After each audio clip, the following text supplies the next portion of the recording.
Avon Uttar Pradesh bulletin में अब खबरें विस्तार से। उत्तर प्रदेश के मुखिया सीएम योगी आदित्यनाथ जनता दरबार के जरिए आमजन की समस्याओं को सुलझाने में जुटे हैं।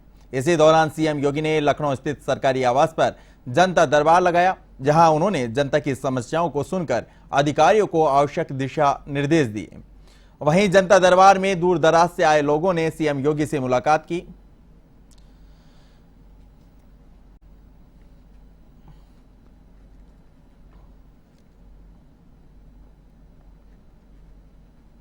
साउथ सुपरस्टार रजनीकांत ने लखनऊ में पूर्व सीएम और सपा अध्यक्ष अखिलेश यादव से उनके आवास पर मुलाकात की। इस दौरान उन्होंने मुलायम सिंह यादव की फोटो पर पुष्प अर्पित किए। रजनीकांत ने कहा, अखिलेश यादव से 9 साल पहले मुंबई में एक कार्यक्रम में मुलाकात हुई थी। उसी दिन से हम दोस्त हैं। फोन पर दोनों लोगों की बात होती है। 5 साल पहले मैं यहाँ एक शूटिंग के लिए आया था, लेकिन मेरी उनसे मुलाकात नहीं हो पाई थी। पहली बार लखनऊ में अखिलेश से मिलकर अच्छा लगा। वहीं इस मुलाकात के बाद अखिलेश यादव ने ट्वीट कर लिखा, जब दिल मिलते हैं तो लोग गले मिलते हैं।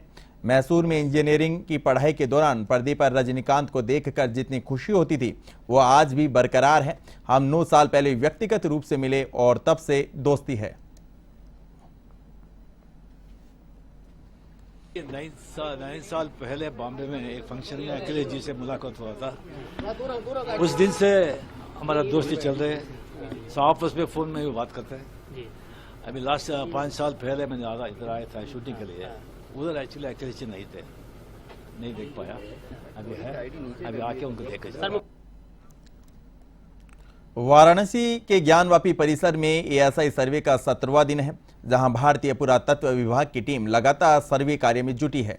पिछले 16 दिनों में टीम ने लगभग 98 घंटे का सर्वे कर लिया है, जिसमें टीम के हाथ कई अहम साक्ष्य लगे हैं, जिनकी रिपोर्ट भी तैयार की जा रही है। यहां दीवारों और गुंबद में मिली कलाकृतियों से उनके काल और समय का पता लगाया जा रहा है। सर्वे के मद्देनजर वाराणसी में केंद्रीय सुरक्षा बल, पैरामिलिट्री, एनएसजी और एटीएस समेत कमिश्नरेट पुलिस की टीमें तैनात की गई हैं। एएसआई की टीम 4 भागों में बंटकर सर्वे का काम कर रही हैं, जिसमें 2 टीमें तहखाने और 2 टीमें बाहरी परिसर में लगी हैं। इसके अलावा एएसआई की टीमें मशीनों से निर्माणों की जांच कर रही हैं।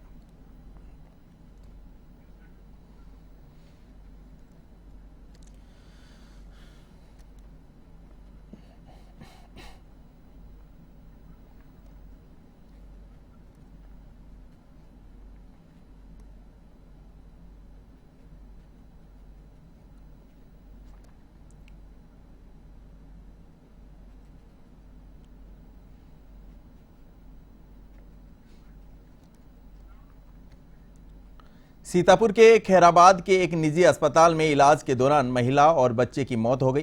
परिजनों का आरोप है, मरीज जिला अस्पताल से लखनऊ रेफर किया गया था, लेकिन एक आशा के कहने पर निजी हॉस्पिटल आ गए, जहां 50,000 रुपये जमा करवाने के बाद भी समुचित इलाज न होने के कारण दोनों की मौत हो गई।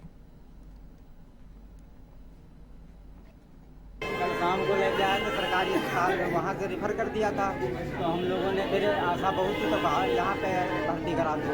यहाँ पे भर्ती कराए तो आए तो यहाँ पे 50,000 रुपये कल शाम को हमसे जमा कराए। हमने कल शाम को 50,000 जमा किया। उसके बाद में सुबह जब हुआ तो हमसे फिर कहा कि 50,000 रुपये फिर ला के जमा करो यहाँ पर, और अभी मरीज सीरियस है। तो हमने कहा ठीक है। फिर साहब गए अपन जो इंतजाम बनाए पाए जैसे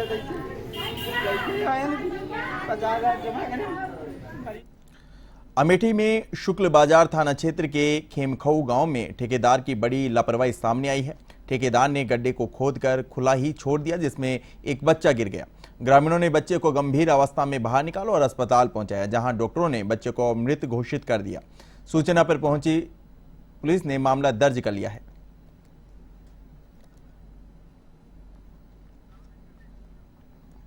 यूपी के बाराबंकी गोंडा मार्ग पर सड़क हादसा हो गया। यहां पर केमिकल से भरा टैंकर पलट गया, जिससे केमिकल सड़क पर फैल गया, जिसके बाद टैंकर में आग लग गई। इधर सूचना पर पहुंची पुलिस और दमकल ने कड़ी मशक्कत के बाद आग पर काबू पाया। इस हादसे के चलते बाराबंकी गोंडा मार्ग पर करीब 4 घंटे यातायात बाधित रहा। वहीं हादसे के बाद चालक टैंकर को मौके पर छोड़कर फरार हो गया। प्राप्त जानकारी के अनुसार बाराबंकी बहराइच हाईवे पर मसौली थाना क्षेत्र में पशु बाजार के पास केमिकल से भरा टैंकर दुर्घटनाग्रस्त हो गया था और उसके बाद उसमें आग लग गई। कुछ ही देर में टैंकर का आग का गोला बन गया। भीषण आग के कारण हाईवे पर यातायात हो गया ठप।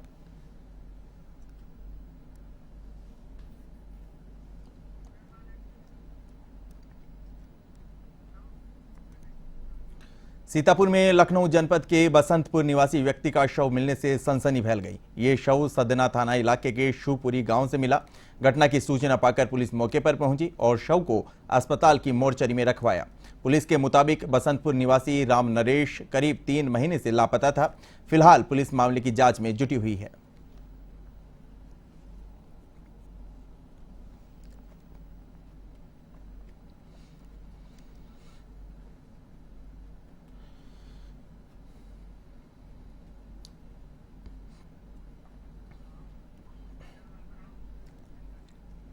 बरेली के फरीदपुर स्थित जिगनिया में विवाहिता की संदिग्ध परिस्थितियों में मौत हो गई। महिला का शव फांसी के फंदे पर लटका मिला है। वहीं घटना की सूचना पाकर पहुंचे पीहर पक्ष ने मृतका के पति और ससुराल पक्ष पर दहेज के लिए प्रताड़ित करने का आरोप लगाया है। ऐसे में ससुराल पक्ष मौके से फरार हो गया। साथ ही कोतवाली पुलिस ने तहरीर के आधार पर ससुराल पक्ष से 4 लोगों के खिलाफ मुकदमा दर्ज किया है। फिलहाल मामले की जाँच जारी है।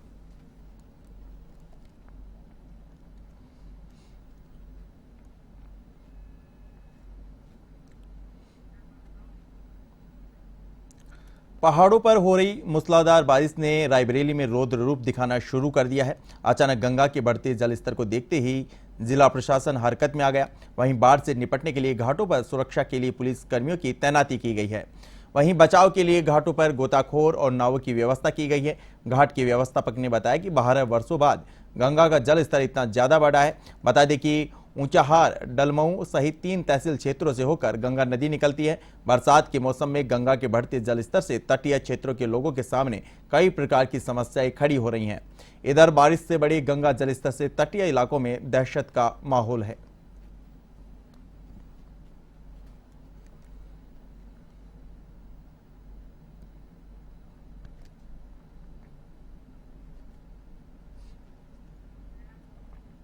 बारिश का प्रभाव रायबरेली जनपद में भी देखने को मिल रहा है। अगर बात करें हम रायबरेली जिले की तो 3 तहसीलों से होकर गुजरी गंगा नदी ने पूरी तरह से रौद्र रूप धारण कर रखा है। हम जिला मुख्यालय से 30 किलोमीटर दूर स्थित ऊंचाहार तहसील के गोकलाल घाट पे खड़े हुए हैं।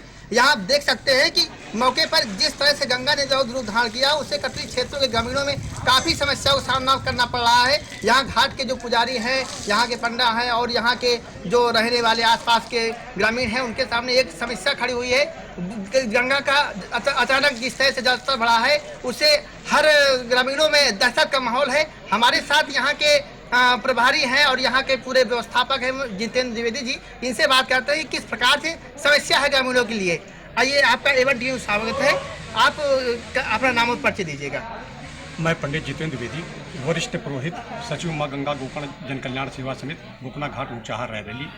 मैं यहाँ की व्यवस्था देखता हूँ और जिलाधिकारी महोदय और खंड विकास अधिकारी महोदय और प्रभारी निरीक्षक थाना निरीक्षक ऊंचाहार महोदय के माध्यम से यहाँ जिलाधिकारी महोदया भी आई और कप्तान साहब भी आए और एडीएम साहब भी आए और एडिशनल एसपी साहब भी आए। सब सारी व्यवस्थाएं यहाँ चुस्त दुरुस्त है। किस प्रकार यहाँ पर जिस तरह से गंगा ने रौद्र रूप धारण किया है, किस प्रकार की समस्या यहाँ उत्पन्न हो गई ग्रामीणों की? इस तरह से समस्या उत्पन्न हुई कि खेतों के करीब में जल पहुँच गया है और घाटों की सारी सीढ़ियाँ डूब गई हैं और आप देख रहे हैं जितने पुरोहित हैं इनके सबके तख्ते जो हैं ऊपर पहुँच गए हैं और जगह बहुत कम मात्रा में बची हुई है। अभी रक्षाबंधन का मेला आ रहा है जो 30 और 31 अगस्त 2023 को लगेगा। नागपंचमी भी है विश्व सोमवार को, तो उसमें भी भारी भीड़ रहती है। इसकी वजह से यहाँ पर सारी व्यवस्थाएं चुस्त दुरुस्त हैं। नाविक रहते हैं, गोताखोर रहते हैं, 5-5 नावें रहती हैं और साथ ही जो है 2-2 पुलिस बल यहाँ 24 घंटे यहाँ पर तैनात रहता है। इस तरह से सारी व्यवस्थाएं चुस्त दुरुस्त है। जो थोड़ा बहुत रास्ता है अभी कट गया है। वीडियो साहब ने दिखा, एडीओ ISB साहब जो हरनारायण सिंह जी हैं, जब भी आप आए देखा उन्होंने, इसकी रास्ते की भी व्यवस्था दुरुस्त करवा रहे हैं हरनारायण सिंह साहब। तो इस तरह से सारी व्यवस्थाएं चुस्त दुरुस्त हैं। यहाँ पर किसी प्रकार की घात होने की संभावना नहीं है। लाउड स्पीकर द्वारा लोगों को जागरूक किया जा रहा है। भाजपा के प्रदेश अध्यक्ष भूपेंद्र चौधरी सहारनपुर पहुंचे। इस अवसर पर उन्होंने कहा कि जिसकी भी विचारधारा भाजपा के अनुकूलित है उसके शामिल होने पर विचार किया जाएगा। उन्होंने अखिलेश यादव के कटाक्ष पर कहा कि लोकतंत्र है, सभी को अपनी बात कहने का अधिकार है। राजभर अब भाजपा के साथ हैं और 2024 में नरेंद्र मोदी के नेतृत्व में भाजपा एक बार फिर केंद्र में अपनी सरकार बनाएगी।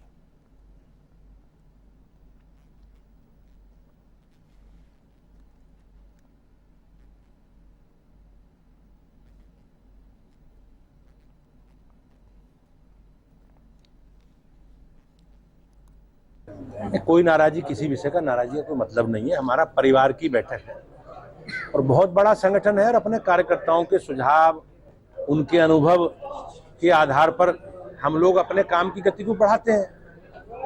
तो और एक विचारधारा से जुड़े लोगों का समूह है हमारा। उस विचार को लेकर भारतीय जनता पार्टी लगातार अपने कार्यक्रम और अभियान और अपने काम को लेकर जनता के बीच में।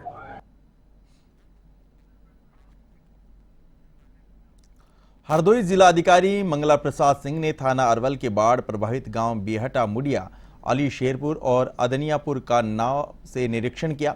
जिलाधिकारी ने उप जिलाधिकारी और तहसीलदार को निर्देश दिए कि जिन घरों में पानी भर गया है वहां ग्रामवासियों को स्कूल आदि सुरक्षित स्थानों पर पहुंचाएं।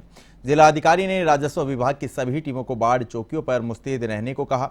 उन्होंने मुख्य चिकित्सा अधिकारी को निर्देश दिए कि बाढ़ प्रभावित गाँव में खांसी, बुखार, जाड़ा से दर्द, आंख दर्द आदि जरूरी दवाओं को पर्याप्त मात्रा में रखा जाए। हाँ, इस समय अरवल ग्राम पंचायत में है और यहाँ कुल 17 मजरे हैं, जिसमें 15 मजरे ऐसे हैं जो प्रभावित हैं। रामगंगा के किनारे हम लोग हैं। रामगंगा का पानी इस समय तेजी से बह रहा है, लेकिन अच्छी बात यह है कि रामगंगा का जलस्तर अब घट रहा है, लेकिन गंगा का जलस्तर अभी घट नहीं रहा। वो 21 तारीख के बाद, जैसा सिंचाई विभाग ने मुझे बताया, 21 तारीख के बाद घटने की संभावना है और उसी की वजह से बैक वाटर की वजह से रामगंगा का जलस्तर अभी घटता हुआ दिख नहीं रहा, बट उसका स्थिर हो गया है। अभी हम लोगों ने जा करके, प्रधान जी भी साथ में थे और भी गांव के स्थानीय लोग थे, हमारे कई विभागों के अधिकारी थे, उन सबके साथ में जा करके हम लोगों ने विभिन्न मजरों में लोगों से बातचीत की, उनका दुख दर्द पूछा, उनका हालचाल लिया।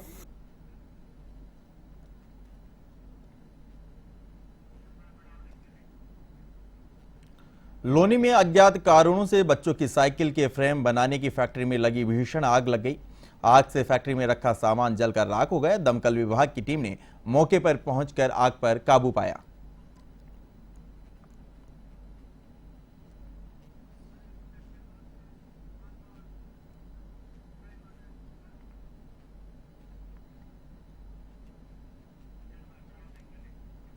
उत्तर प्रदेश के अमरोहा जनपद के जोया कस्बे में राष्ट्रीय लोकदल के नेता और पूर्व चेयरमैन पद के प्रत्याशी शमीम अहमद के आवास पर समाजवादी पार्टी के नेता आजम खान पहुंचे। उन्होंने भोजन कार्यक्रम में हिस्सा लिया। आजम खान के आरएलडी नेता के घर पहुंचने से अमरोहा की सियासत गर्मा गई। हालांकि आजम खान इस दौरान मीडिया से दूर रहे।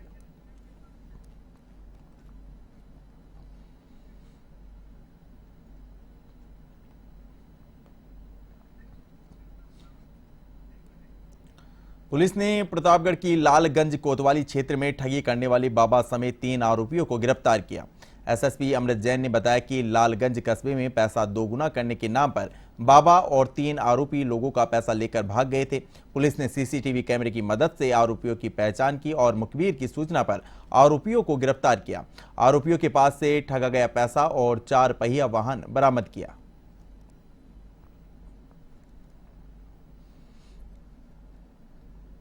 ये बात सच है कि आज टीटू नाथ, सोनू नाथ और अभिषेक नाथ 3 अभियुक्तों को गिरफ्तार किया गया। इन्होंने 17 अगस्त को लालगंज कस्बे में 50,000 की ठगी की थी और ये हमारा मेन हाईवे पकड़ के और ये आगे की तरफ निकल गए थे। इसी क्रम में हमारे लालगंज कस्बे में कुछ सीसीटीवी कैमरा मौजूद थे। उनकी मदद से इनकी गाड़ी का नंबर ट्रेस किया गया। A1 उत्तर प्रदेश बुलेटिन में फिलहाल इतना ही। आप देखते रहिए A1 टीवी। नमस्कार।